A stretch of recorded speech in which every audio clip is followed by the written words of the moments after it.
Hey guys, welcome to another voiceover tutorial. My name is Akimi-chan, and this voiceover tutorial we're going to talk about elementals. So we got the four big elementals here: fire, water, earth, and air. It was suggested by one of you that I do an elemental tutorial. I thought it would be fun if it was voiceover because then I can explain the process a bit easier this way. So here I have four groups already laid out. So we're gonna first start off with fire. And I usually like to paint with background noise. So either I would watch something on YouTube or just open up, search for a music video and just listen to it. Right now I'm listening to classic music, so it's all piano, orchestra, and other traditional instruments. Pretty cool. So let's get started. Okay, so fire. I'm just going to I'm gonna be doing it in a step-by-step format, or at least a few steps, so you guys can see the progress that we're gonna make. So first off, about fire, it's quite an interesting element. I found some reference picture, but I'm not sure if I can show in this video without, going over any copyright. So, but I do recommend you guys to check out. If you guys can just Google CG texture. Now it's called something else, but if you Google this, you'll find this website, and it's gonna have a art library of various texture like fire, water, trees, stuff like that. Anything you can possibly imagine that's realistic. So if you guys check this out, you'll be able to find royalty-free stocks that you can use in your paintings. And a free account gives you I think 15 credit, and usually one image costs 1 to 2 credit to download, so you guys can get a few free ones per day from this texture with a free account. We've been using this since when I was in college, and it's always been really helpful. So yeah, just want to point that out before we start, in case you guys want to go search up some fire textures. Okay, so first, as you notice, the background I have is kind of not a white background. The reason being, it's easier to show the elements if the background was not very bright. But in this case, I'm gonna start with fire. Gonna make the background a little darker, just so the fire can show up a bit more when we're working on it. Just gonna take a big airbrush tool and just gently glide it over without barely any pressure on my hands, so it will show up very faintly. Okay, so let's go on with fire. So now fire can have many combinations of color. It's different if it's gasoline fire, because if you have gasoline fire when you're cooking, you usually see a bit of a blue tone in there, and then spreads out into an orange glow, then red. But if it's just burning fire, like campfire, it's usually just red, orange, and yellow combination. That's what we'll be using. So I'm gonna pick out a red color to start off, kind of like this, and I'm gonna give you guys my choice here. So I would like to make a really cool looking silhouette, but we'll try. So we're gonna try to go for a kind of a fiery looking silhouette, hopefully. I would like this to turn out not too cartoony looking, but I can't promise anything. So we're gonna have maybe have something like this, where the fire is twirling around, maybe. and it's flaring out like this. Notice how, oh, okay, I have to move this somewhere now. This is the color we start off with. The one that touching the actual silhouette that we're making. So right now we're just trying to make a basic shape of how our fire is gonna look overall.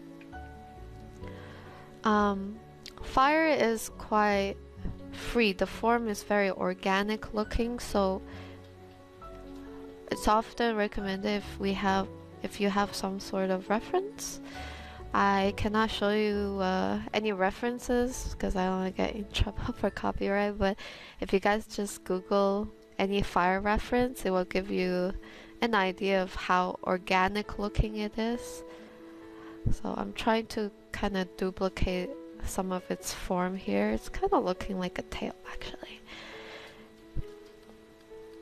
So how are you guys doing this week? I hope you guys are doing good. So I've been trying to get out more often, mostly because I want to play Pokemon Go. It's fun. Yeah. And just keep refining that shape. It doesn't need to be necessarily the shape I have. And I find that usually there would be like a bit of a very subtle layer of fire just going off into the distance like this. Okay, so let's say this is our base here. Notice how the form is pretty organic looking despite there being a flow here. But let's start off with that. So that's our first color. Next step. Next step, we are going to start. Actually, I want the background to be a bit more dark.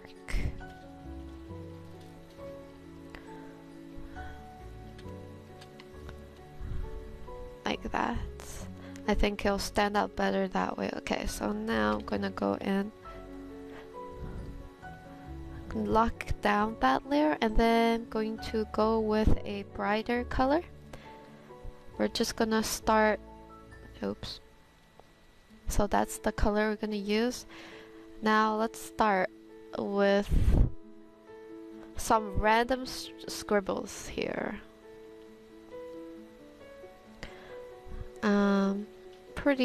Try to be as random as you can, but still stay within the flow. So just keep it up. The easiest way to show fire is, I feel, through the extremities of these little details, because then it really feels like the fire is alive, having sparks here and there. So just gonna cover that area. It doesn't, the highlight does not need to cover all the areas, just a few areas. It would be wise to leave some of them uncolored, because if you take a look at real fire, now I'm going to show you guys a texture I found on CG Texture here. It's a free stock website used by most professionals in the gaming industry. They usually go on that website, pick out texture and slap it onto their concept, or anything that's Google images. As long as it's not recognizable, it's fine. Just make sure it's not recognizable. But as you can see, trying to duplicate this type of effect, well, not exactly word for word type, but trying to pick up the essential pattern here, which is dark color and then bright color where it burns most, I guess, and of course making sure that not all areas is covered by the highlight, making it more interesting to look at, variation, you know. So we're just gonna do that. And of course, we can go on and create a few, just paint outside the basic silhouette a bit, extend the shape.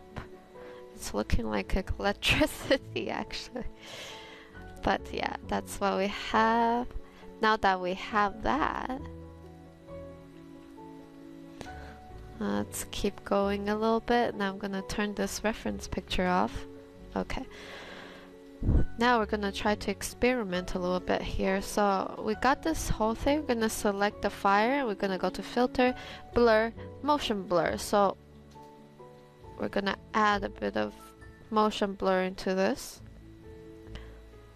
This helps with blending it in a little bit. Let's see what would be different if we lock the layers so the silhouette don't change, but the inside will be blended by the blur. So it would be somewhat like this. I think I like it better with a bit of silhouette blur, so we're gonna go with this. Actually, I'm gonna make another layer and do this. So step 3, we're just going to go filter, blur, actually not gloss blur, but feel free to experiment with these adjustments. They're pretty interesting to test out, and who knows, maybe you'll find something that is really unique looking and you can apply it to your style. Oops, I forgot that it blurred the color palettes as well, so let's do that again. And of course you can adjust which way you want the fire to go. I think this direction is pretty okay. So now that we have that done, we can also use a combination of smudge tool. Now, smudge tool is pretty powerful. It can do a lot of stuff. For this purpose, only to smudge some of the fire, we're gonna hardness to 100%, a decent size. Now let's go into our brush setting because that's where the important part is. Now remove scatter because scatter blurs everything like this. Now that's not what we want, so we're gonna remove it. Once removed, it's more like finger painting, finger smudging, so it'll become somewhat like this. So we're gonna smudge the extremities of the fire, kinda like this. Now try not to go overboard because then it will look too much like it's smudged, but I think that is a good combination. I'm just going to open up another window and drag it onto my other screen so it's easy for me to navigate. If you have two screens, always better to kind of get a second window of it, which you can pop up from here. Windows, workshop, actually arrange new window for untitled ones. You haven't titled it, so just click on this and a new window of the same file that you're working on will appear, and you just drag that to your other screen, which really helps because then you have a big version here and then a smaller version over there. Okay, so now that we have that done, let's take a look at our reference picture. Notice how it gradually grows more brighter around this area. That's what we're gonna try to emulate now. So for the highlight color, we're gonna go with or yellow. So I'm just going to put the color here. Actually, maybe it could be a little brighter. Nah. Let's go with this because we really want the color, the traditional color, right? So let's take a look at the reference again, and notice how the more concentrated highlight is not everywhere, just certain parts. So there's darker and then focus gradually gradient into a more brighter area. So we're gonna try to do that, and let's say gonna leave this part as it is and maybe apply the highlight here. And for For this step, excuse me, I'm going to create another layer and I'm gonna paint on top of it. So throughout this process, you can create new layers and paint it on that new layer first. And once you're happy with it, you can just merge it down. That way, you can be safe. So again, applying randomly, but keeping in mind that need to leave certain space open as well. So just keep that in mind. Of course, we can apply some highlights to some extremities. Okay, so let's say this is what I want here. Now let's go blur and blur it up. Okay, so it's getting there, right? It's still looking a little muddy, right? But it's getting there, guys. Don't worry. It's not over yet. I know it looks a little bit like, I don't know, a really bad pizza or something. I don't know. But we're going to make it better. So now we can test it out with different mode of layering to see what looks best. I kind of like this, even though it's a little hard on the eyes, but if we duplicate that layer again, it's more intense, right? Let's say we're happy with this result. It still kind of looks kind of bad, but we are not done here. I would like to conserve space a bit more, so just gonna move this part in particular in the middle, so I can drag these over here like that. So I'm gonna name this as step 1, 2, that's step 3. So let's go with step 4 now. Now what can we possibly do to make this fire look more fiery? That is the question. Now a lot of people in the concept art industry, what they would do is do something basic like this, then they would use a real texture and layer it on and paint over it. We could do that, but I want to see what I can actually produce without using real texture. But you guys can absolutely do that. So now we're going to start, I'm gonna make this a little bigger. And we are going to go into brush mode, put it under overlay, select this color here. So we're gonna start painting it manually in. Notice how I'm not on any special layer mode, it's all brush mode, so it allows me to paint on the layer as if it was on a layer mode. So we're just going to color it like this, and we're going to just add these sparks. Now spark is really important because this will help us sell that it's fire. We can also use different colors for the sparks, right? But important thing is to make it convincing. I need to make it brighter here. So changing the color from orange to yellow, see that color here, would help with the variation. Of course, we are still trying to make this not look too bad here. Now we can use a combination of brush and then smudge it together here, like this. And then continue with brush. So we're just gonna keep up with this combination here.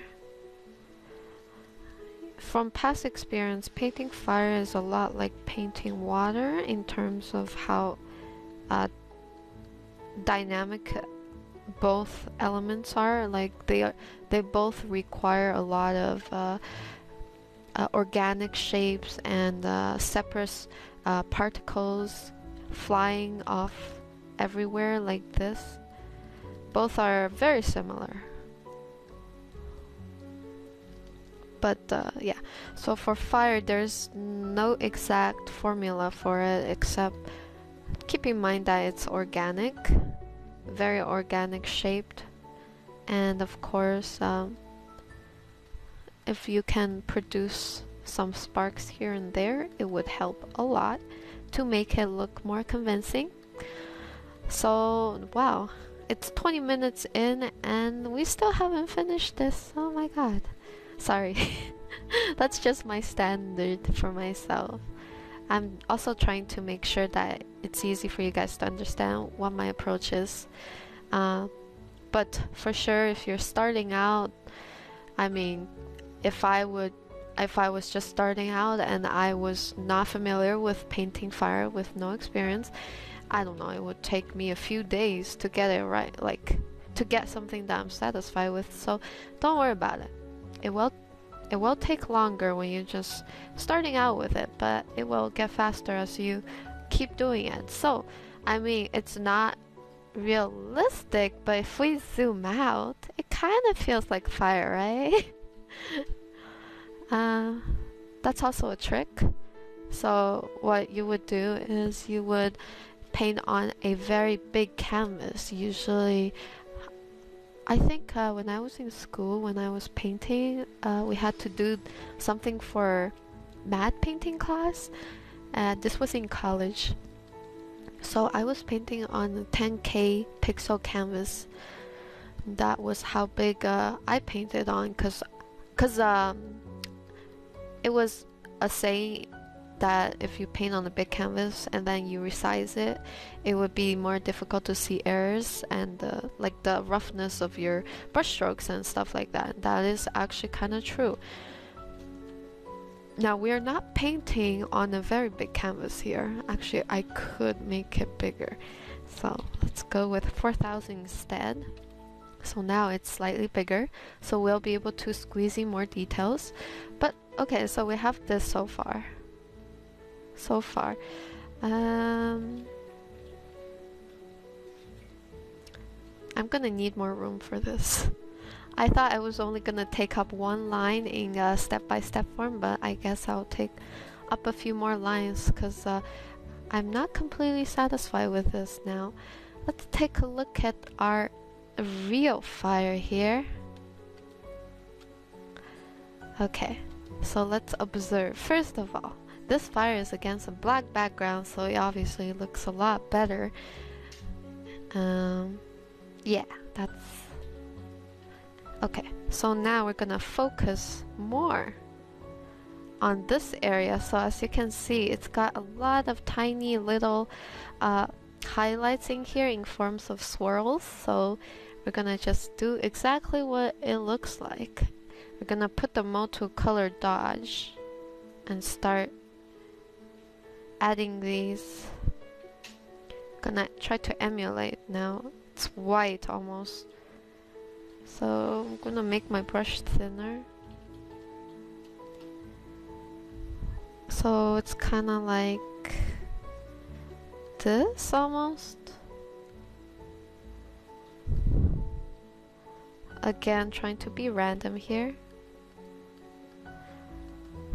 And again, always good to kinda have a bit of scattered particles here and there, so that way it gives it that nice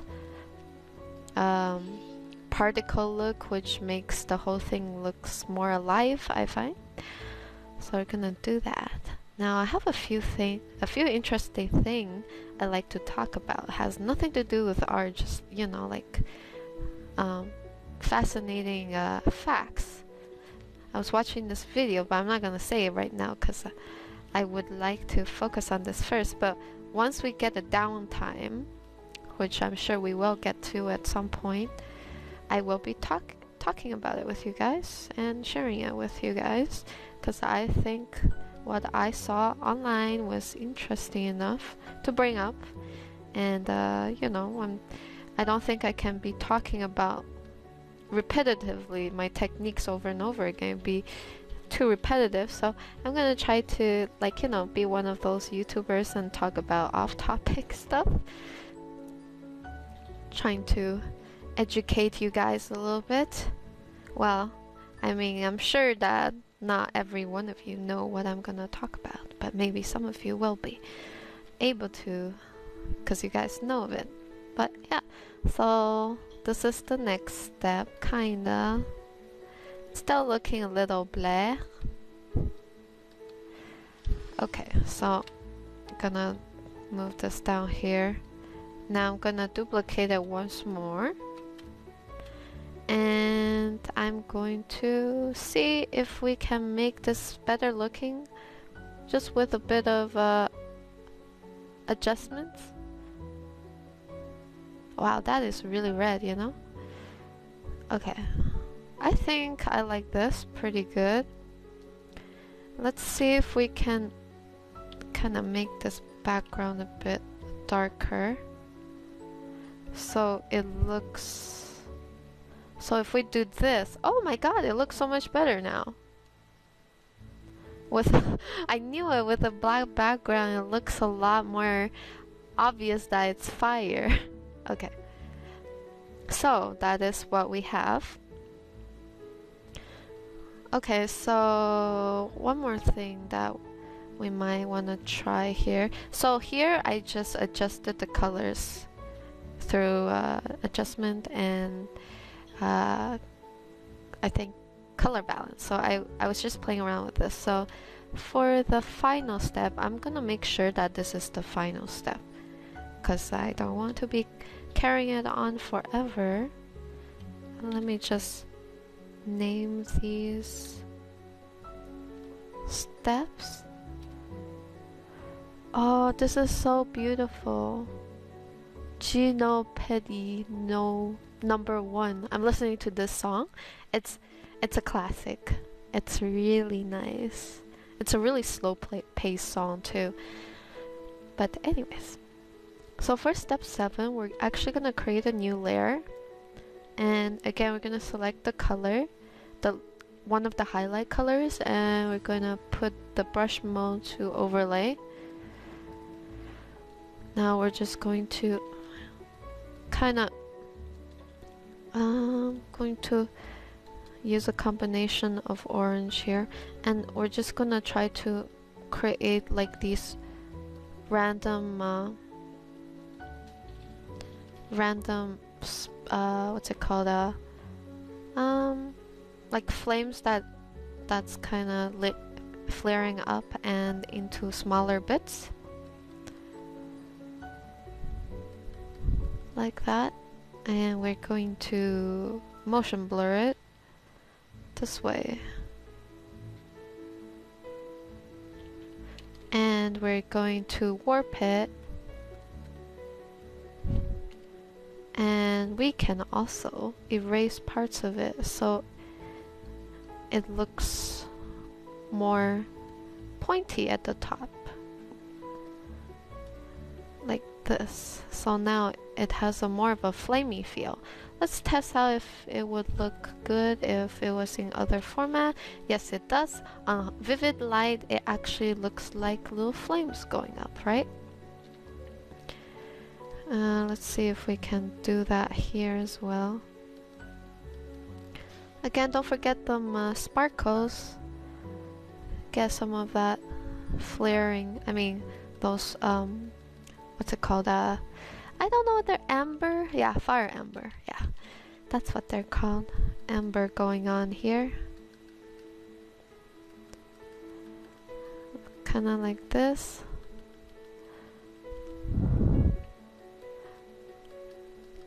So add some here and there. Okay.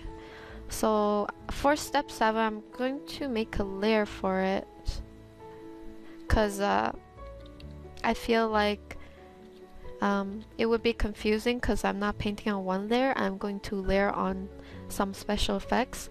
So for step 7, let's use some of this texture here. So we're going to just take it and we're going to put it in screen mode. And we are going to try to apply this to our painting here. We're going to use what's it called, a warp tool. So how to get the warp tool, you say Control T first, right click on your tablet pen, and you know the 2 little buttons, right click on one of them, and then warp. So now you get this grid which you can control. So how we're gonna apply this texture, you say? Well, we don't want to have all of it out. We just want to get a bit of that texture in our work. And of course we're going to Control T, warp,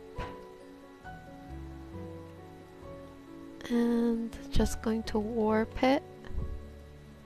Of course we're gonna have to erase some of it so it would blend better with our piece here.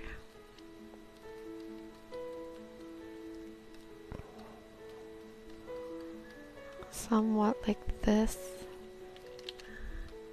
Maybe over here could be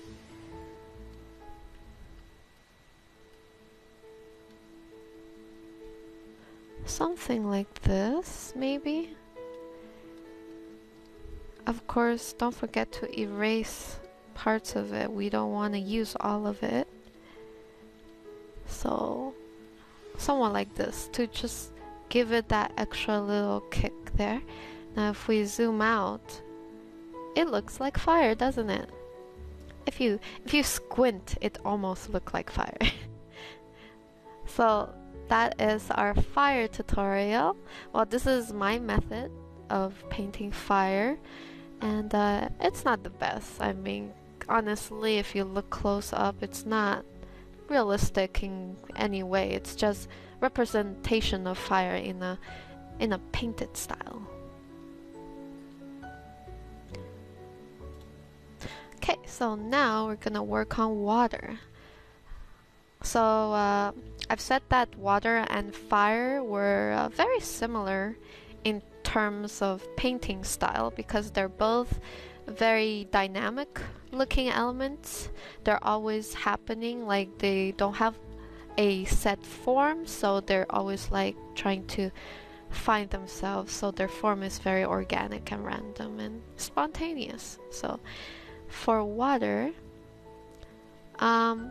it's kind of hard to find a water texture on this CG texture that's like a very stereotypical water.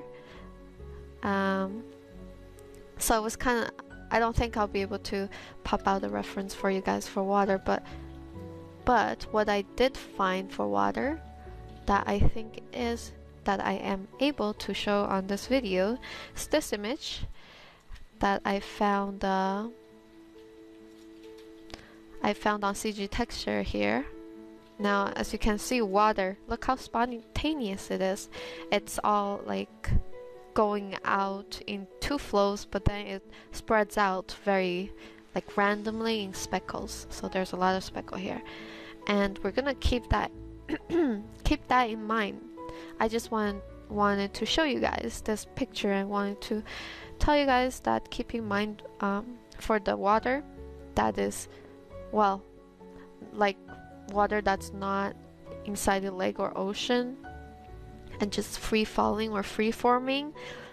It usually has a lot of small particles.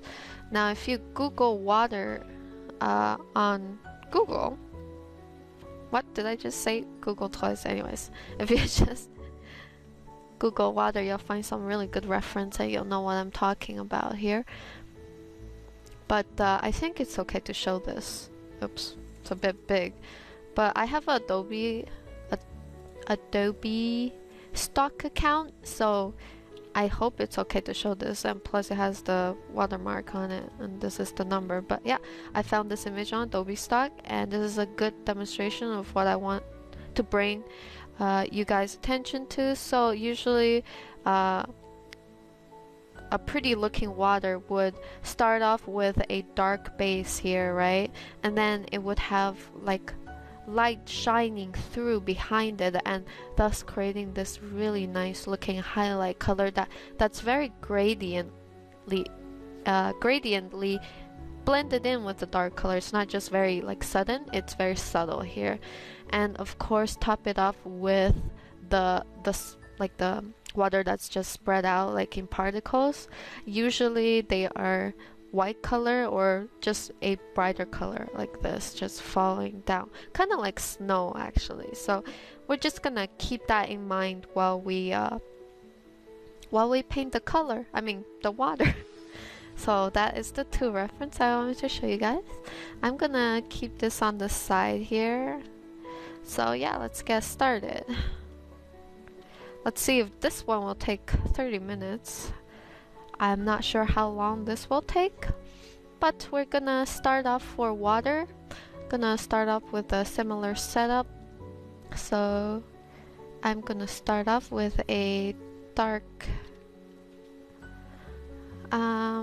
actually that's dark-ish color here. I think this color would be okay.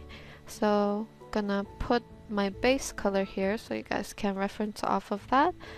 But in fact, any dark blue color would be fine. And I'm gonna try to think up a interesting shape for the water. Let's go with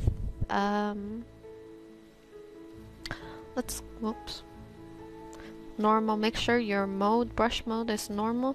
Let's go with a nice, I don't know why, but I kind of like this this kind of form. It just looks, I like this flow. It's like a snail flow, kind of twisted onto itself, right? So let's say we're going to go with this shape.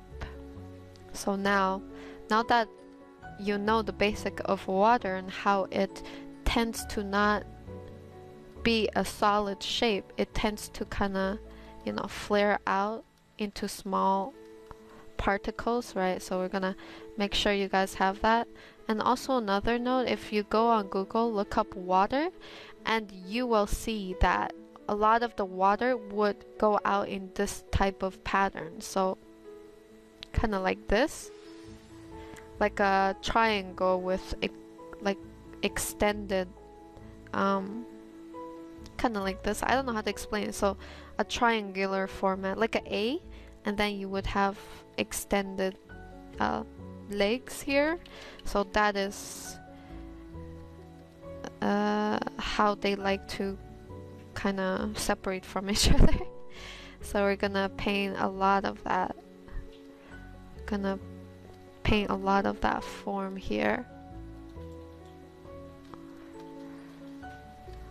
Again, let's keep in mind, don't forget, they tend to spread out, creating their own little sugar sprinkling shape.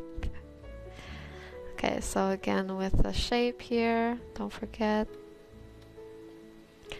So one thing, I'm not sure if this is the right time to talk about, but something interesting. So I'm Canadian, and I've been watching this show on YouTube called CBC Marketplace. It's a pretty interesting show.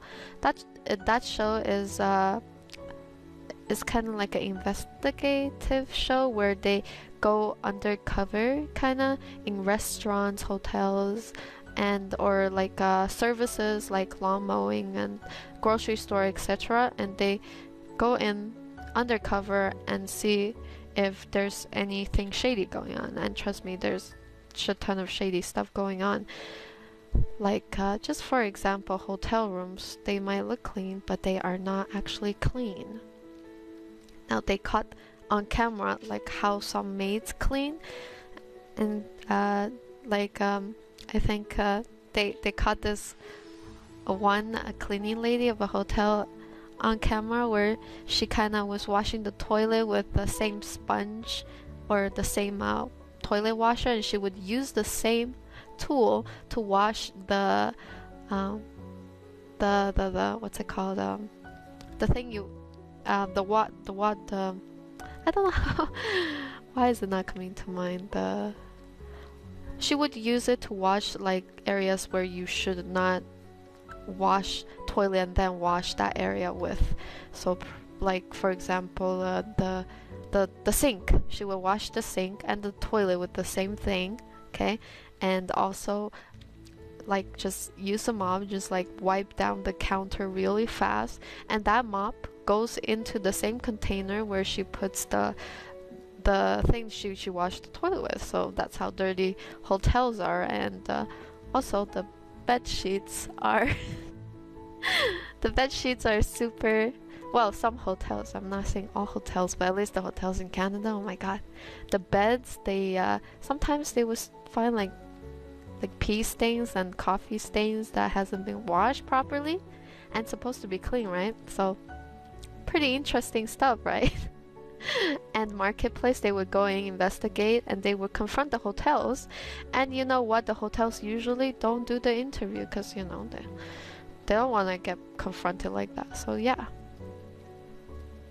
it's pretty interesting. Also,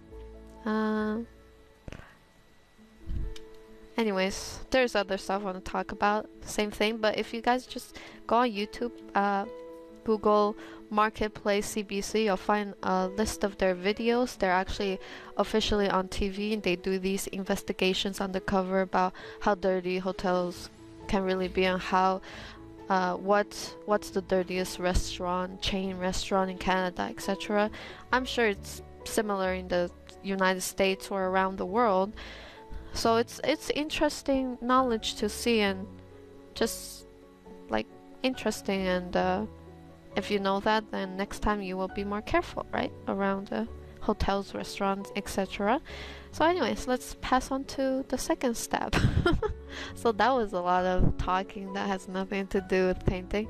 Okay, so the next step, we are going to lock down this layer, and we are going to use a darker color,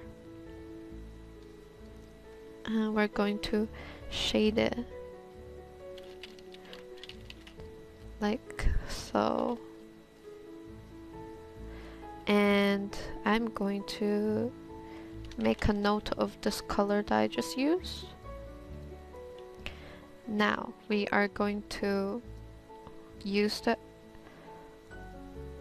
airbrush once again, and we're going to add highlights here. So I want my water to be transparent around this area.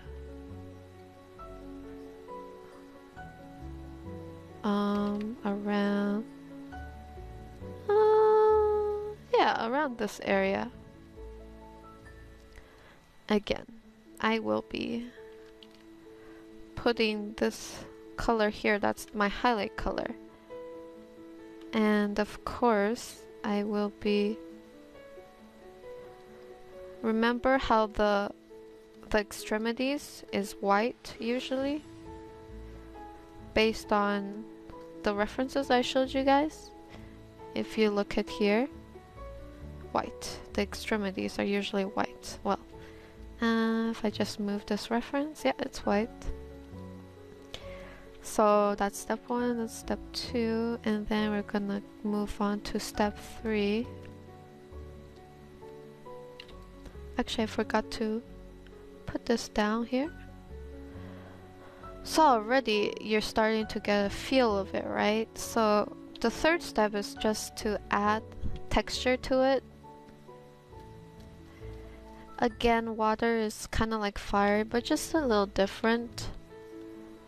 Water can be painted a little bit like hair, I think, because both of them have a bit of shine going on.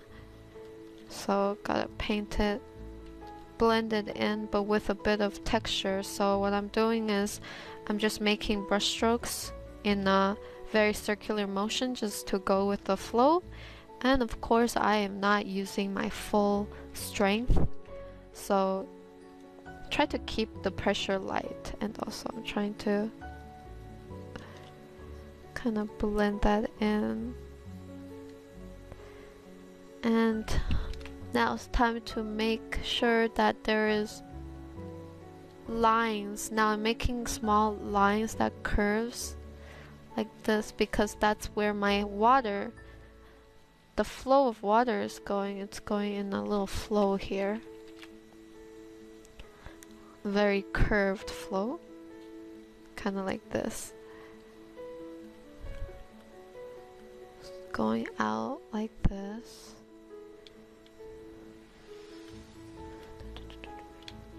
So we're just going to start off here, and there's many ways to paint water, but I will show you guys a quick way to do a second look for water, but for now we're just going to focus on this look. So again, the extremities are usually lighter in tone, so we're gonna try to nail this.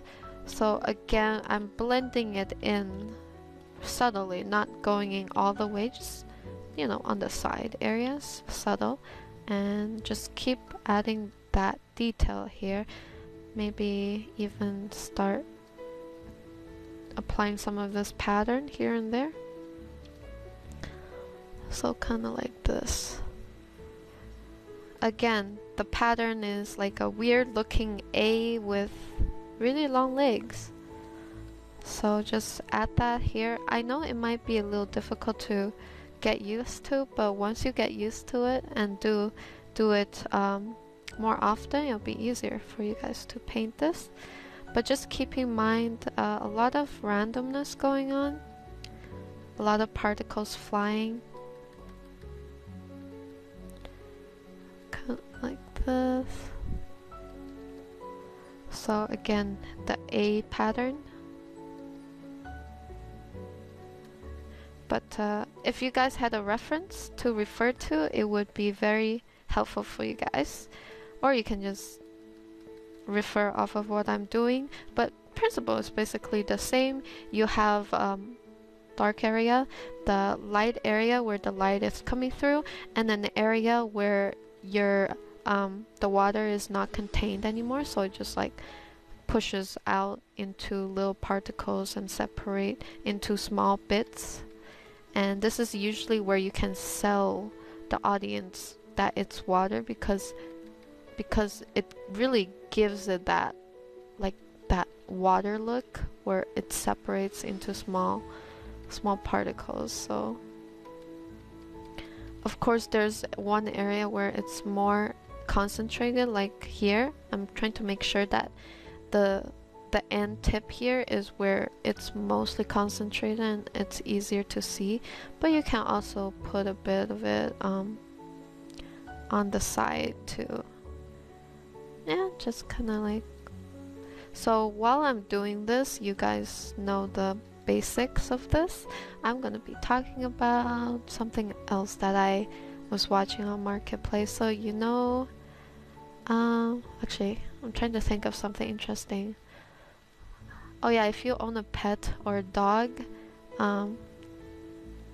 they had I think they had this like poison toxic pet treat that looked really good. Like it's this dog jerky that looks like dried up chicken for reals, legit looking, but it was made in China. Apparently a lot of pets died or got sick because of it, because in China I think they added like this toxic chemicals to dogs, and also they had like contamination over there while they were making treats, and because of that a lot of dogs got poisoned. Now this treat is probably still like on sale, so if you have a dog and you see like these jerky treats, don't buy it because it can be dangerous. But Yeah, so what happened was Marketplace went in, investigated, confronted the company that were making. They were like, can we? They contacted them, and guess what? They refused to do an interview or say anything. They were like, oh yeah, it does. We have yet found insufficient evidence to show that our tree is the cause of like how dogs die and get sick, so we're not gonna recall the product. So a lot of shady deal going on. And the thing is, in the end, if they're making a lot of money, they're not gonna stop doing it, even if it kills dogs, and they're not gonna try to figure out a solution for it. So if you find any pet food or any food for that matter that's made in China, just keep in mind it might not be that good, because shady stuff happens in China. I'm born in China and I think it's pretty shady. So yeah, some of their practice pretty questionable. So that is what we have for the water, and already it's looking pretty watery looking. So we're gonna again step 4. So this step is all about adding more textures in here. So again, we're gonna go with a highlight color. I'm gonna put the highlight color here, and we're just gonna go in here and do a lot of texture it up. So if you look at this reference here, if you look at it, and if you look at how the water is textured, it's usually like little ripples here and there, and usually in forms of little lines, like horizontal lines, or the lines that is following the flow of the water. So here it's kind of like little ripples that's going kind of like this. So with that in mind, we are going to do the same thing with our example. So a lot of it is just referring to reference. If you're not sure how to paint something, always look up reference. I cannot stress this enough, because I have I think a lot of the times a lot of people are like, how do you paint this, how do you paint that? There's one simple solution: look up the reference, and there you go, voila. It's actually way better than like asking someone to teach you how to paint it, because when you learn something by yourself, it gets engraved into your brain a lot more. That's what I find anyways. I also could be just talking out of my ass, but that's what I feel. And definitely reference all the way. Like for all of this stuff, like how to paint water, stuff like that, I myself, when found reference, kind of like took note of certain things, and then this is the outcome. Like now I can say that even without reference, I can do like an okay job out of it. So yeah, but we're gonna add some highlights here with the same little format, like little dots that's going with the flow. So here too, and maybe we're gonna add some here just to blend it in.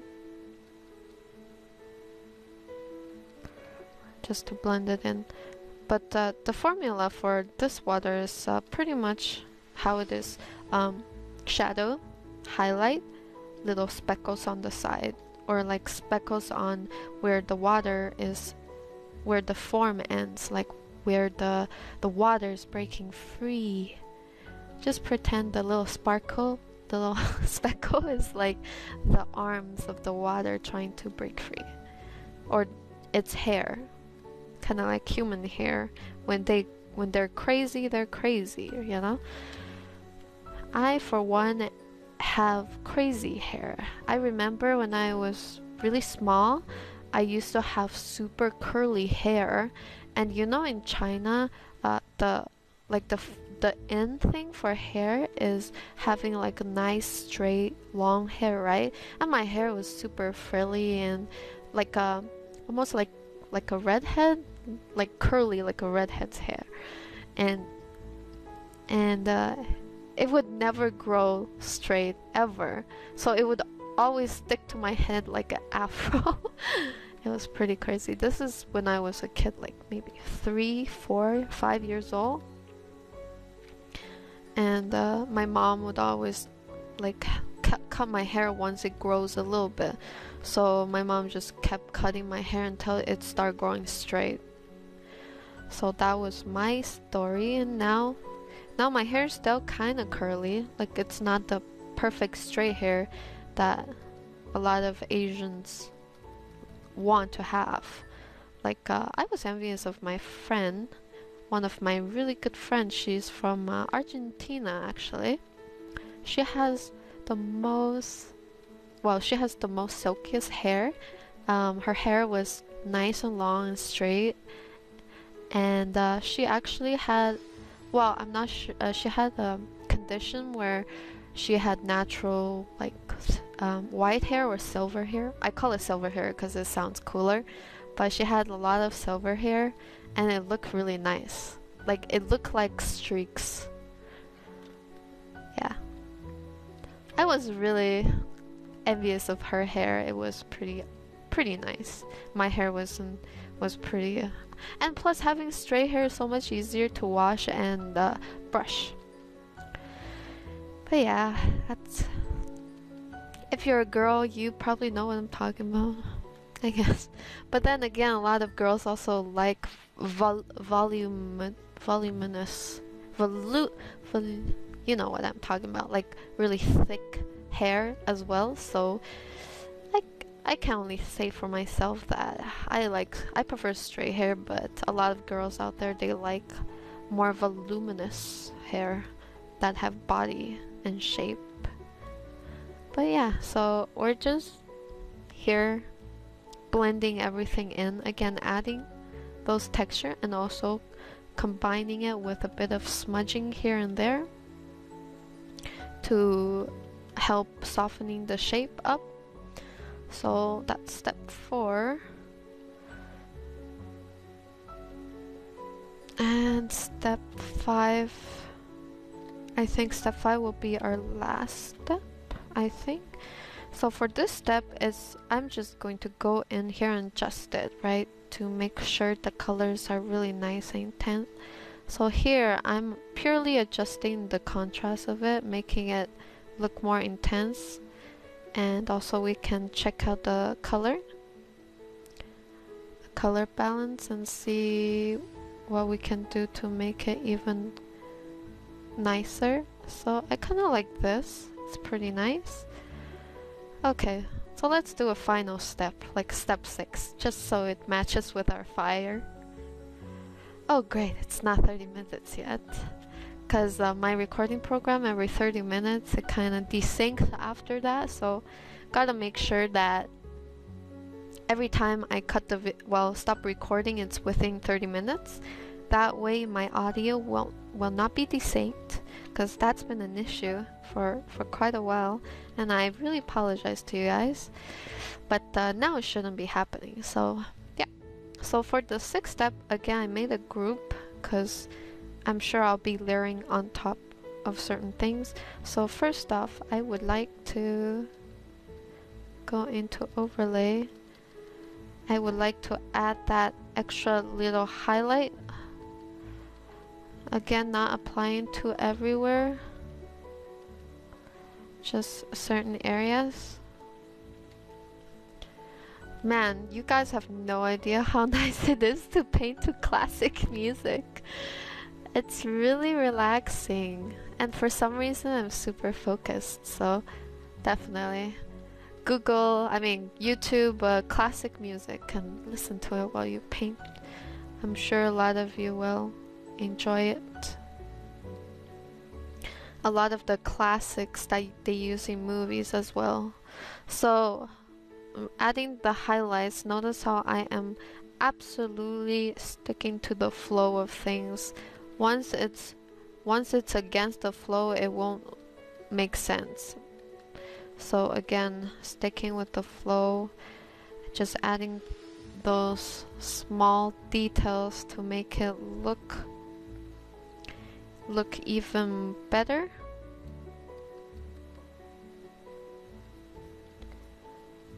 Kind of like that, and maybe add a bit of it here.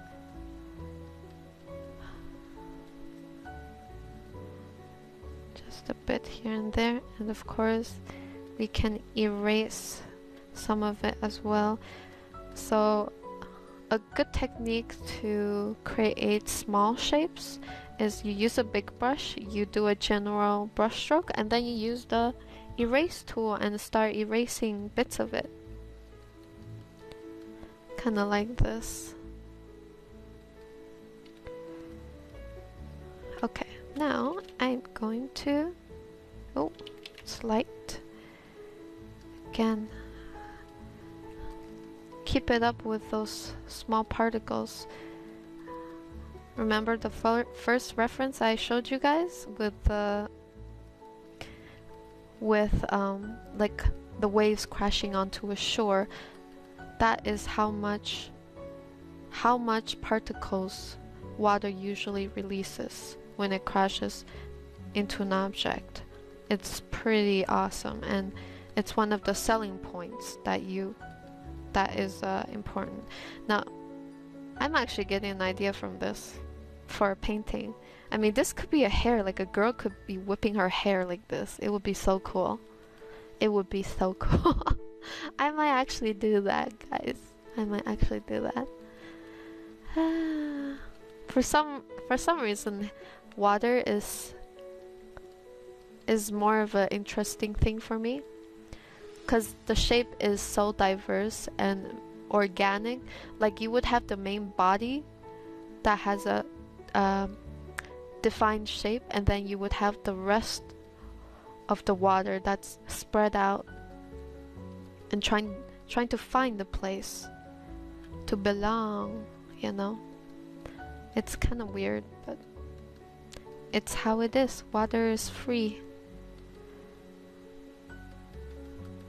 So just have a bit of specks here and there. Actually, I'm gonna erase this, so that's that. Also, I would like to make sure it's white on the rim so it blends in with the other one. And of course, last but not least, we can make overlay layer and apply some fog around it, because usually water releases, like, some particles of water would be too thin for the eyes to see, so it looks like fog. So we're gonna try to do that here. Of course, it also looks nice. And that is that. And we can also kind of erase parts of it. Okay, so that is for water. Now we're gonna move on to earth and air. Now, earth and air is more, I feel like, less organic in a way, except air. Air can be organic. Air is basically, for me, air, I'm gonna paint it as clouds or mist. That is, I think, the closest representation I can get to wind without having to show someone's hair flowing in the wind intensely. So, okay, so that's water. Okay, so I forgot to show you guys the second way of doing water. I'm gonna do that real fast on the side for you. So, just very quick way of doing water, like real water, is usually, if the background is light enough, the contour for water would be darker, so kind of like this, and you would be making shapes like kind of like this. Pretty random, right? But that is how water likes to form. So kind of like this. You will have the outline of water like this, and then you would get the highlights in there. Like so. So immediately, if you zoom out, it's starting to look a little bit like water. That is a quick trick. You can kind of blur it up a bit so it feels like it's water in motion, and maybe even, oh, that's a bit weird, even change it a little bit, make it darker, and then use a lighter color. You can go into dodge mode here. Somewhat like this. So apply the highlights. So this is a quick way of doing one type of water. Now the shape here is not exactly the most natural looking shape, but that's pretty much one technique of doing it. And water drops is easy. So you find an object, like the plane of the object that you want the water drop to be on. Let's say this gray background. So first what you would do is pick the same color, make it slightly lighter, and then slowly paint it in a way where it looks like it's dripping. And now we're going to go in and pick a darker shade and connect these two, right?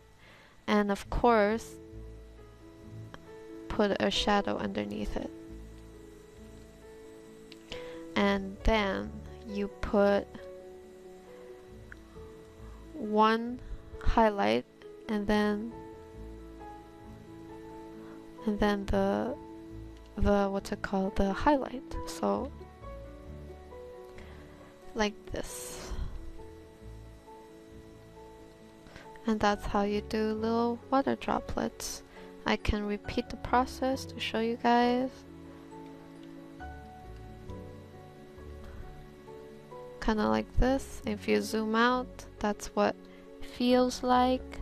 Of course, being on another surface might be able to make the point across better, but that is a very simplistic way of painting water drops and water, I don't know, shapes, like water that's free falling, you know? So yeah. Now I'm gonna move on to Earth. Number 1, I don't really have a reference for this, but Earth will just be rock with like some dirt falling out from it. So that is what I'm gonna do for Earth. And we're going to start off with what we did for the other 2 elements. So first of all, pick a color, basic color. So this will be my basic color. So I'm going to start seeing what silhouette I'm going to do. For this element, I'm gonna stick with the chalk brush. And if you guys should have the chalk brush if you downloaded my brush set, which is online, also part of the tier 2 rewards. So go on and download it. So Earth will be pretty simple. So it's just gonna be a bunch of rocks lifted into the sky, into the air, into the air, and maybe have some rocks sticking out, kind of like the water particles, except not as extreme here. So kind of like this, and maybe, you know, it's kind of, the Earth is like falling, the dirt particles falling from it, going down like this. And of course you can also use the airbrush, and you can kind of put it on the ground like this. So pretend that it's sand or something. Like that. So that is my shape for Earth.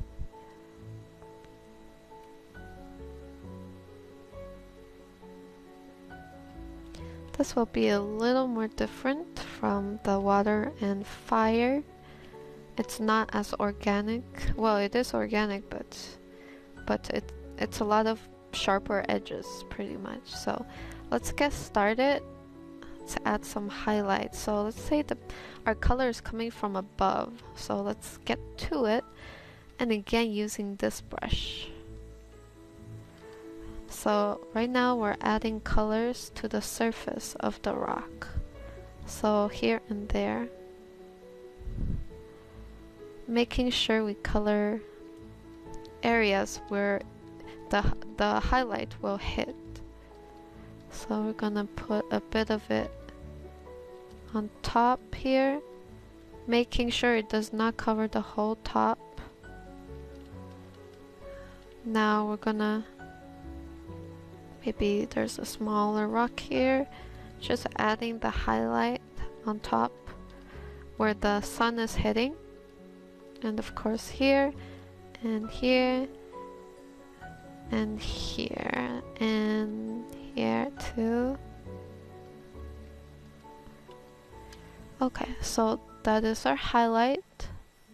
It's already looking kind of like Earth, like a bunch of Earth lifted from the floor. Now I'm gonna go, oh, I forgot to include the color palette. There we go. Now go into third step. Okie dokie, so the third step. Now this is gonna be a little bit different. So we're gonna add a bit of highlight inside these shadow areas. So we're gonna select the color for the shadow and we're gonna just move it a bit warmer. Like that. And then we're gonna just start painting in some shadows. Now it doesn't need to completely fill out this shadow area. Sorry, we're gonna paint in the highlight in the shadow. Sorry, sometimes. So again, notice how I'm not painting the highlighting all of the shadow. We're just going here and there. The whole point of this process is just to make it clear that there is separate rock layers, and how we're gonna do that is just using a highlight color like this, just painting some of that texture. Notice how I'm going downwards and in a very like segmented strokes, like lines, little lines. Also, I want to define these areas better, so I'm going to make sure it's defined. So in the end, it might look something like this. And of course, feel free to play around with these as well, like maybe add like, what's it called, cracks in here by using the eyedrop tool and creating the cracks on the surface, you know, stuff like this. And of course something like this, you know, stuff like that. Of course, I think this would be fun for you guys to work on. Just make sure the cracks does not look too organized, patterned. They should look a little random like this. And of course there could be also cracks down here, but we'll get to that later. again, you can also go in with this brush and do this type of little action. Just dab it on there. Use a dabbing action. And then just making sure that there's somewhat of a texture there. That's an important part of drawing rock or earth, is there should be like a dirty kind of texture-ish feeling to it. So dabbing action definitely helps with that. So we get the nice dabbing action here and there. So there we go. And that is our next step. So we're gonna go into the fourth step now.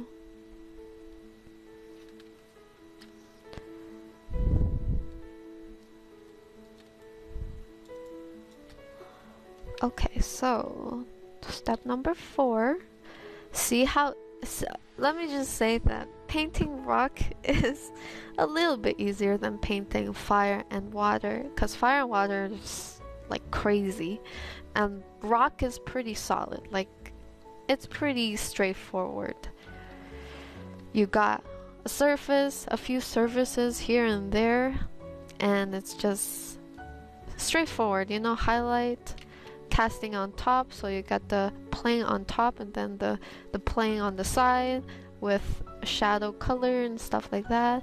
But with water and fire, it's a little different. So right now, what we can do is just go in and just detail it up, refine it. Now, refinement for rock is pretty simple. Do not use airbrush for this, for the surfaces, because it will look nothing like rock, because rock's supposed to be solid, right? So again, keep using the same chalk brush and just blend it using the chalk brush the best you can, like what I'm doing right now. So clean up some of the edges, maybe, you know, add some cracks here and there, that type of thing. That's what we're gonna do to refine these areas. Kind of like this. So just a lot of little details here and there. Here needs a bit of refinement, and of course we can go down here, because I know some of the area is not perfectly refined, so we're just gonna go down here and refine it a bit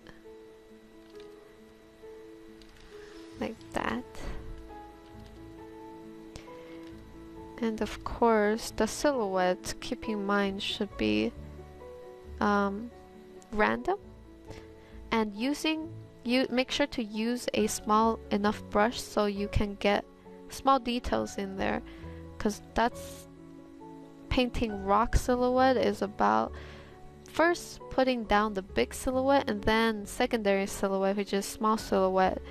That can only be done using a small brush, because smaller brush will be easier for you guys to create it. So that is the reason to why using small brush.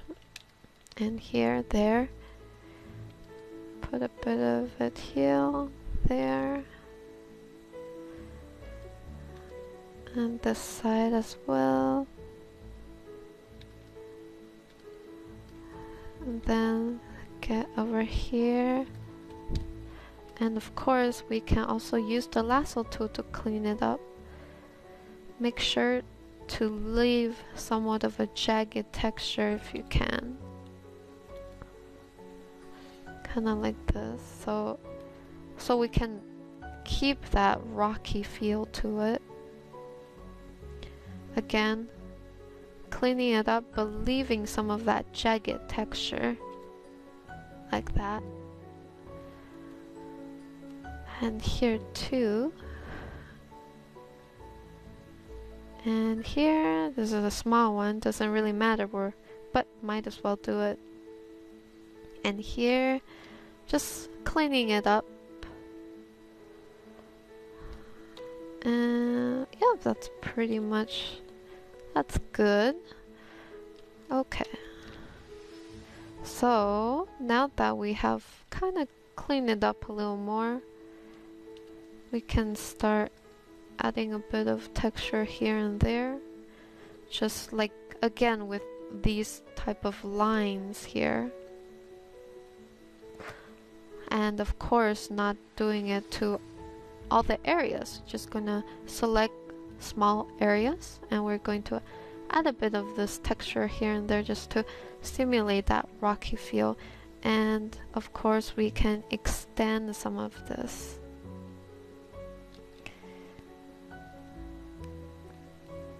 Again, small brush, small details. When you're trying to add details, it's all with a small brush. So with a big brush, it's for the general shape. For the smaller brush, it's for the small details of it. So that's the principle. So kind of like this. And we can add some cracks now in the shadow with a darker brush. You gotta be careful with this because we don't want it to be too dark. Just going to want it to be just a little bit darker than the actual base color. So just a bit darker, and remember to paint with like very small pressure on your hands in the shadow area. We're just trying to add some of those cracks into the shadow area to emphasize the cracks that we've made, like that. Here too, there's a crack here, so we're gonna emphasize it.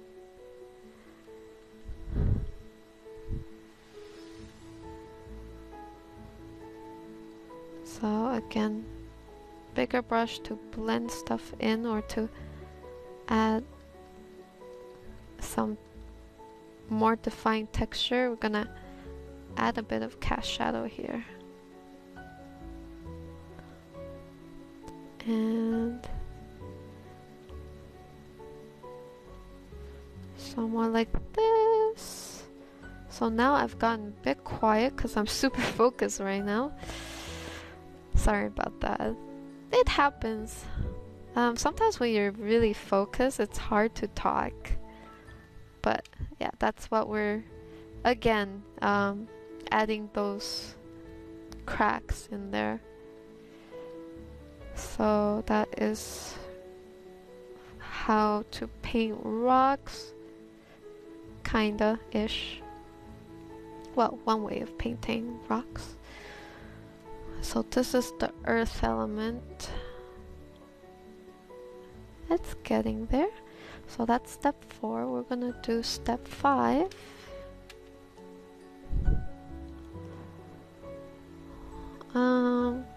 Step 5 will be me trying to add a bit of greenery in this. So again, just selecting a very grassy color. I'm just going to apply to these areas, these shadow areas or cracks, because that's where grass like to grow inside earth that's cracked. Like they like to be inside the cracks of the earth.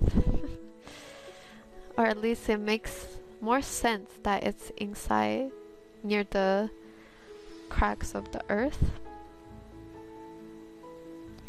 Just sprinkle it on very subtly here and there to make it look not so dead. It adds a little bit of color in there, so adds just a bit of it. Just gonna add a teeny bit everywhere, even here. And of course we're gonna go in, select a brighter color. So this is gonna be the highlight of the grass. again, not applying to everything, just again dabble it on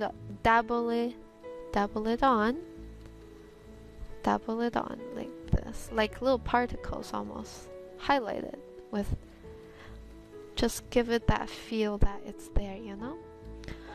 So once we have that, it kind of looks like a piece of rock with a bit of moss growing on it, you know? And step 6. So there's a bit of earth. I don't know what I'm doing. I guess I'm going to try to make it feel like there is earth floating everywhere. Just going to add a bit of earth here and there, and of course don't forget the highlight. Again, this can be pretty rough because it's just a minor thing. The main focus is this. So we have that, but we can add a bit here and there.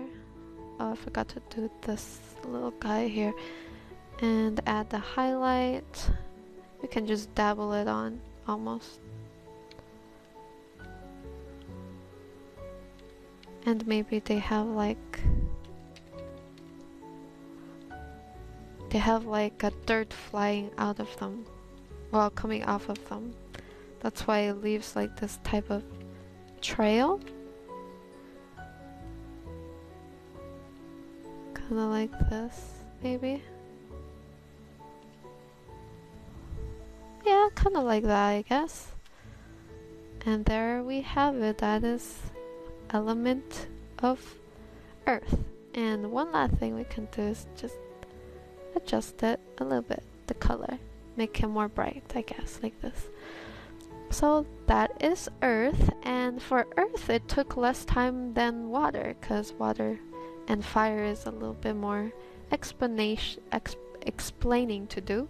Earth is a little bit less complicated, because its surface is pretty much flat-ish. So yeah, that's earth, and last but not least, air. Just like Avatar, just like Aang. He's the airbender. I'm not the best when it comes to clouds, but clouds, I would say, is similar to water, kinda, in how it forms. So it's a little hard for me, cause I am not the best when it comes to drawing clouds, but I'll try my best.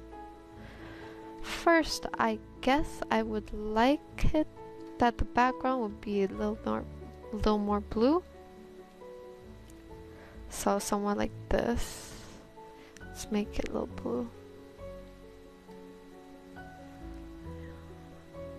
Kinda like this.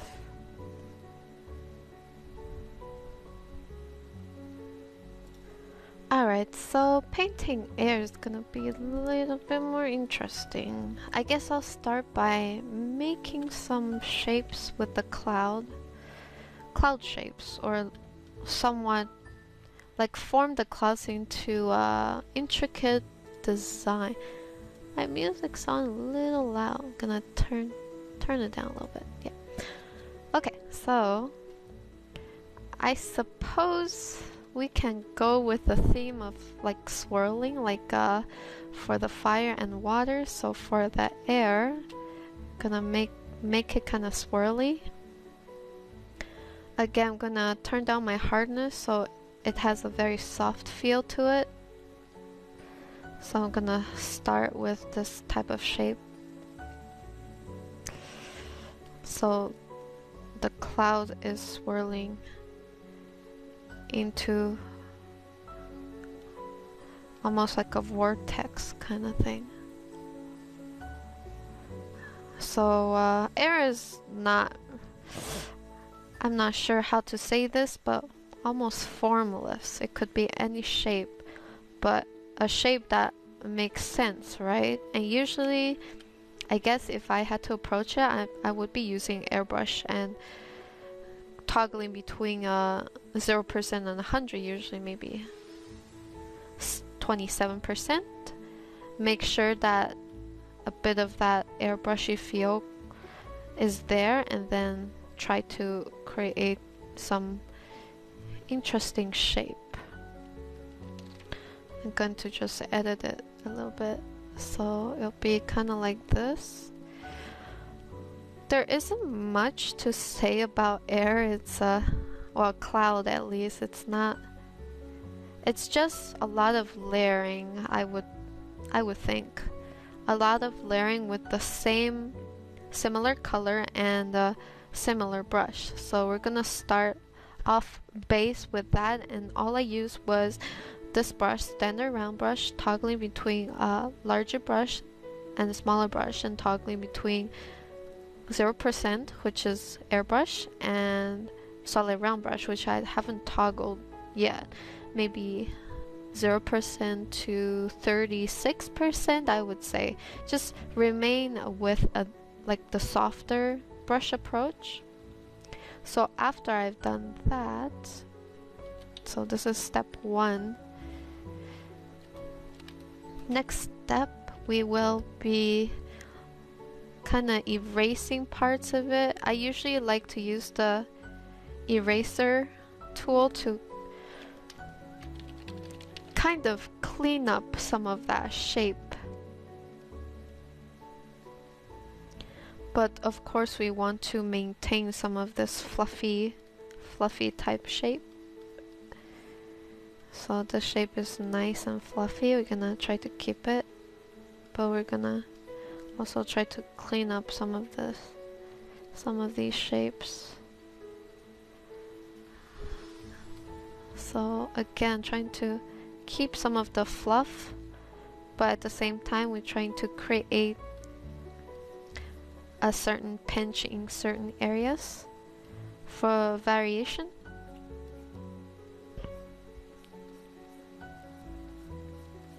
Like that. And we can go back now and create more. Just paint, layer that on top, and again try to be as fluffy as you can be. Try to paint as fluffy as possible.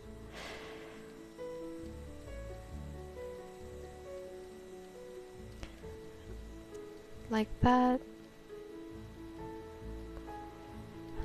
And again, gonna try to extend it a little bit in a round way. Extend that line using airbrush 0% and making sure it's a small brush so I can add the extra little detail. Again, painting very, very lightly.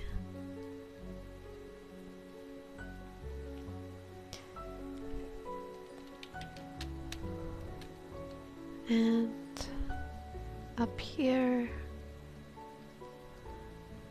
of course, trying to make it, keeping it fluffy, you know.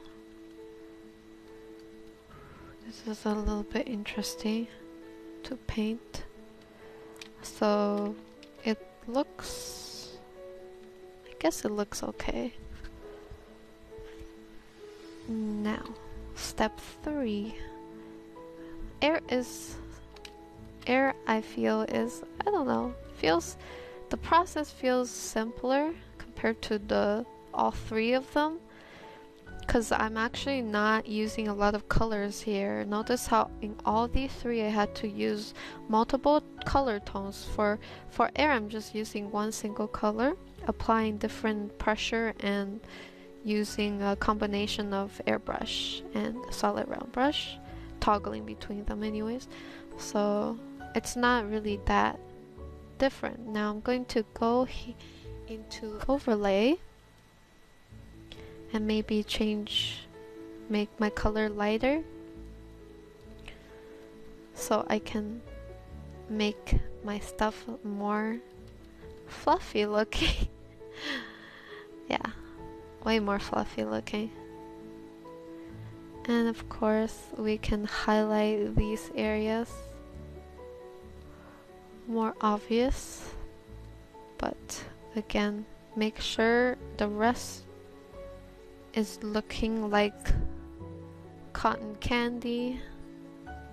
And this is the only time I can tell you guys to be a little airbrushy, because clouds is a little airbrushy, but at the same time I still want to maintain some of that hard shape. So using a smaller brush and adding these little pointy ends helps with retaining some of that shape.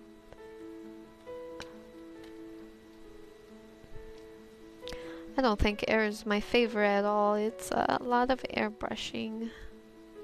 So once you have something like this nice and highlighted, we're gonna go back here, maybe 50% hardness, and we are going to try to take down some of that hardness with a sharper brush. So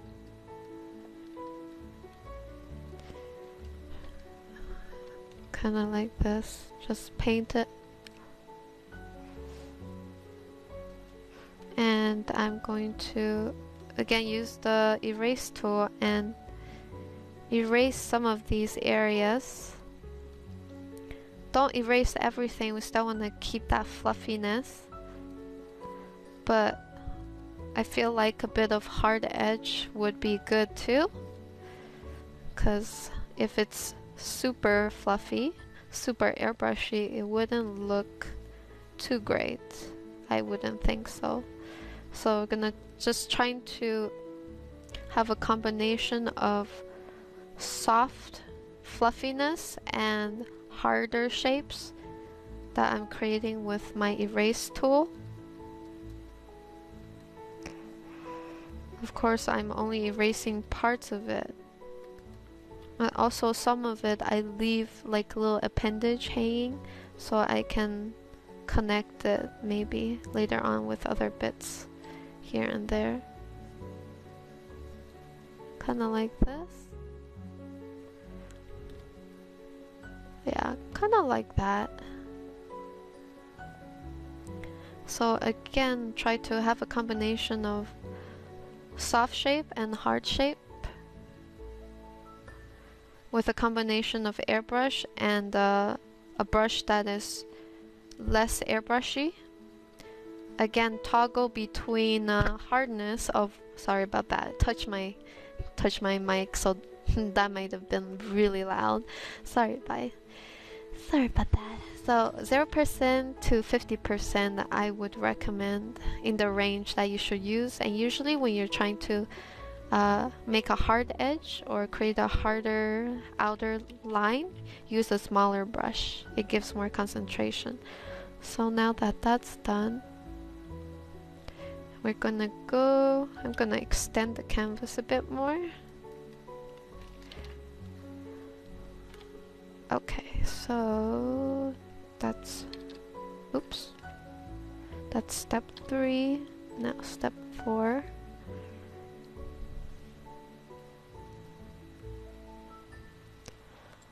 Step 4, we will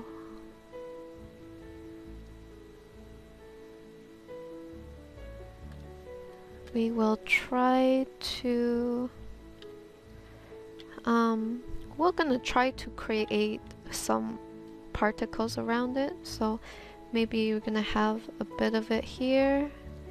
Again, combination of bigger brush and smaller brush. So I'm having some small shapes, kind of trying to connect to that swirl, and then kind of like this, just very small shapes here and there, like that. And of course, you can use your smudge tool. Now, smudge tool is excellent in this case because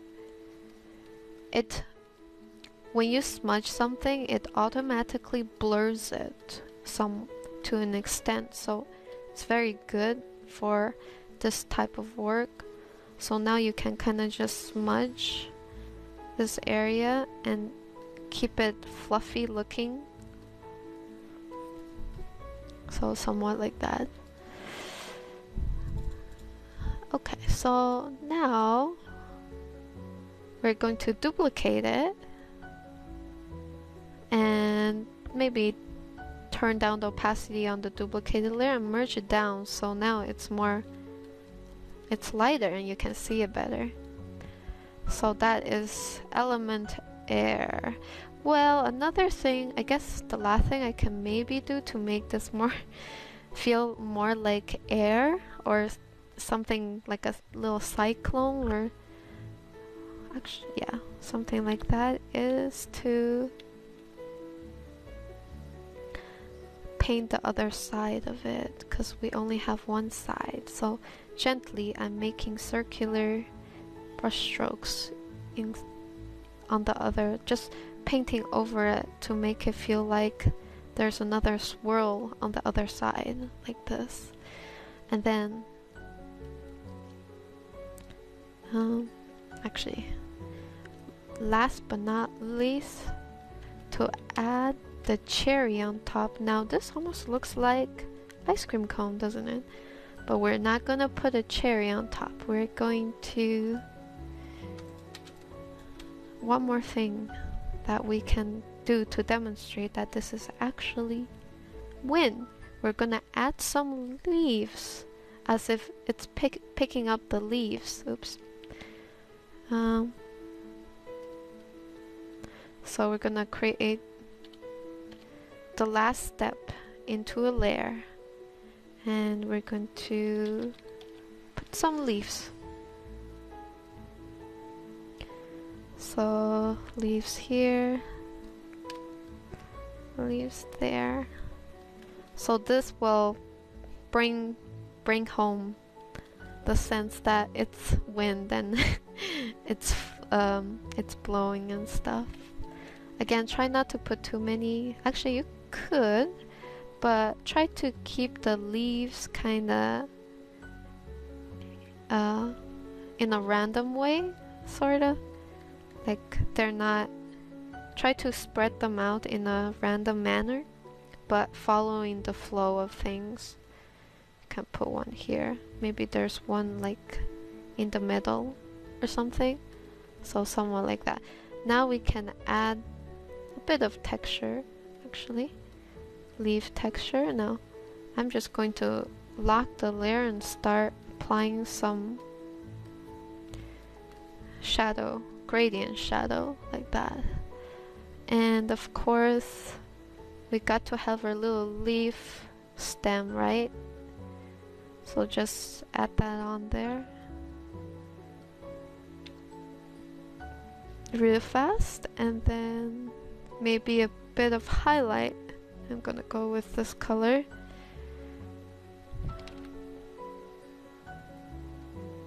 And just gonna add very subtly, very small details.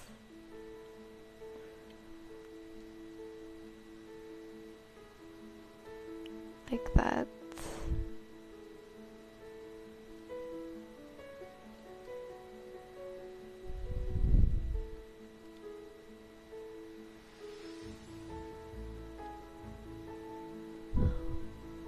So with it, you can kind of feel like, oh, it's kind of like wind going around, like it's picking up random clouds nearby and it's blowing.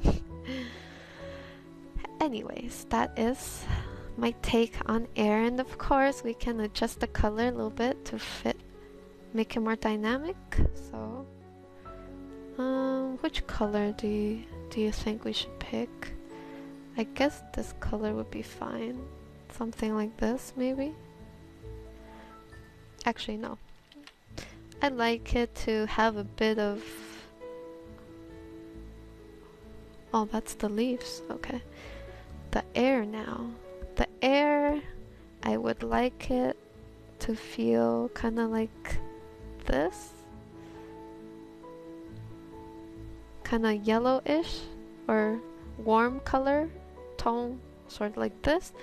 And then I can go into brightness contrast and make it even more intense. So to something like this. So that is, oops, that is air. So there we go. We have the 4 basic elements: fire, water, earth, and air.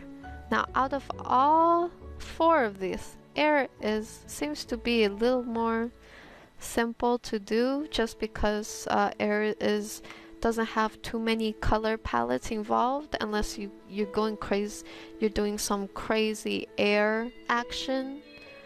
Sorry, someone's at the door, be right back.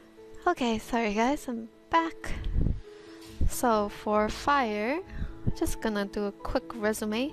Again, check out CG Texture for free stock textures that you can use in your pieces. And of course, if you sign up as a free member, you get maybe a few images per day. And you can also pay for more. But yeah, just check that out. I found my fire texture there. So anyways, fire. Start out with a basic color, usually a shadow color. And then we add on highlights to it. And add on highlights to it. And then keep adding highlights. Now remember, when it comes to fire, adding little ambers here and there really helps sell that it's fire, and etc. So we just kept on doing it, adjusted the color here, and then last but not least applied a fire texture. Of course, it's not excessively added texture, it's just a little bit. And of course, adding extra amber helps tie the whole thing together. Now for the water, again similar to fire, start out with a shadow base, a basic shadow color, and then we started adding a bit of highlights with an airbrush, like a rough estimate of the highlight, some highlights inside, and then outside we have the particles, which is usually white, so I just roughly added the white color on there real fast. And here we started refining a bit more, adding a bit more texture. Now keep in mind I'm using smaller brushes to add the texture, so it looks more refined. So next we just kept adding more texture and highlight here too, and then here. This is the end where we added a rim of airbrush highlight, just very fast, like almost like mist, right? So it really ties the whole thing together. And here I just showed 2 quick little tricks to make water droplet or water effect real fast. So now let's move on to earth. Recap.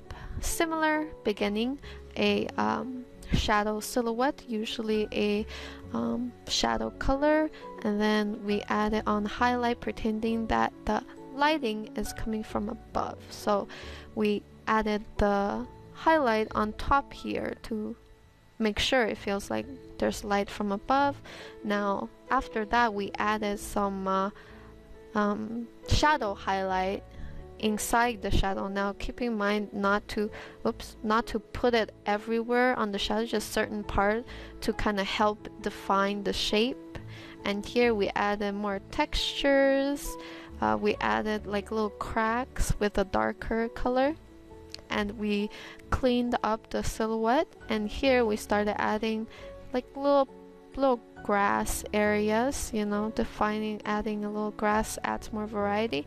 And last but not least, on the final thing, we just went in, adjusted it, made the color more intense. Adjustments, you can use all of these. It's not showing up right now, but yeah, use that.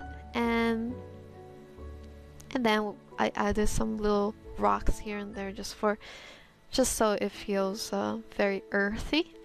And last but not least, wind or air, right? Air is using a combination of airbrush and 50% airbrush, 50% hard brush to create this spiral here. Keep in mind I'm using a combination of big brush with very soft touches when I paint and smaller brush with a heavier pressure when I paint to make a combination of hard shapes and fluffy shapes. So here I refined it a bit more, and here as well. You can also use the erase tool brush to kind of erase parts of it to make it, give it that like a harder edge, like a sharper edge, so not everything is airbrushy. Here as well, it's very using small brush to add connecting flows to other areas. And last but not least, I use another brush and just, well, the basic round brush at I think like 40% hardness, and just very softly painted on the lines in the back to give it dimension, you know. And last but not least, I added some leaves to give that feel that it's like a little hurricane cloud, kind of just spinning around and stuff. So we got the leaves here to add the extra feel of it, and also I use adjustment to make the color brighter as well. So that's been fire, water, earth, and air, and I hope you guys enjoyed that. Now definitely, if you guys need to look for references, what I just demonstrated is pretty like stuff that I learned and I'm familiar with. So this is my take on all 4 elements in very simple shapes and stuff. So of course it's not going to be like this for every context, but it's fun to test it out if you're just getting started. I think it's a fun little project to just paint it and have fun, and you can use the same method for a lot of other stuff too, like different shaped clouds, same thing. And of course don't be afraid to experiment, and always keep an open mind. Like don't need to do exact same shape as me or anything. You can test it on different shapes, but the logic is the same. So yeah, I hope you guys enjoyed that, and I will see you guys again in the next voiceover tutorial. Have a good day, guys.